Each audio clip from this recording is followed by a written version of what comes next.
Let's be honest, it's discouraging, it's tough. Lula is lowering his disapproval and improving his approval ratings according to the polls. He's winning on social media with agencies and influencers. The right is taking one beating after another. Lula managed to reclaim the green and yellow flag, fighting for Brazilian sovereignty because of this conflict with the United States. And what if I told you it's all a lie? And what if I told you that's exactly the impression they want you to have? That's the feeling they're manufacturing, but the truth is far from that. Just today, I talked in a video not long ago about a poll from IBESP showing that Bolsonaro would beat Lula. And not only that, Lula is dropping. He went from 40% to 34% in a month in just 30 days.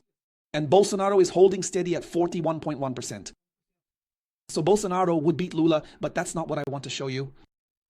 I want to show that in the last 4 or 5 months, the government has spent more than ever before to manipulate public opinion, trying to make it seem like the PT is defending Brazilian sovereignty, that the right is not patriotic, that the right is the one handing Brazil over to the United States.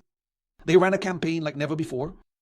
Well, the result of this campaign just came out in a Quest poll, which interestingly only a few media outlets are mentioning. But that's how it is, Nenem, that's what they said. For 44%, the right represents the patriotic discourse better. Take a look at this poll here. Who today best represents the discourse of patriotism and fighting corruption? Sorry, I had forgotten that detail. Patriotism and the fight against corruption. The right with 44%, the left with 28%. The right has almost double the left when it comes to the discourse of patriotism and fighting corruption. Guys, pay attention. PT just spent almost 1 billion reais. Pay attention to this, again, 1 billion precisely to change this result. To instill in the minds of the Brazilian people that they talk about, they present themselves as patriotic and claim they're fighting against corruption. I can't say that without laughing. I'm sorry, forgive me. And then a Quest poll comes out showing it's exactly the opposite. Look, he loses among the female audience.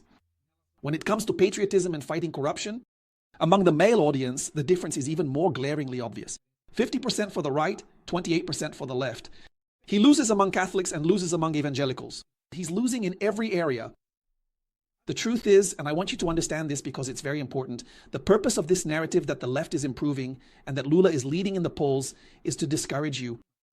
It's so that you stop campaigning, stop defending, stop speaking out. That's the goal.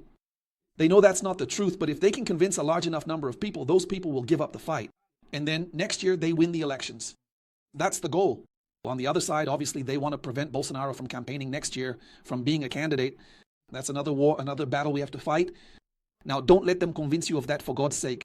Go out on the streets, talk to any entrepreneur, any employee, any salaried worker, any self-employed person, and they'll all tell you the same thing. Living in Brazil has become impossible.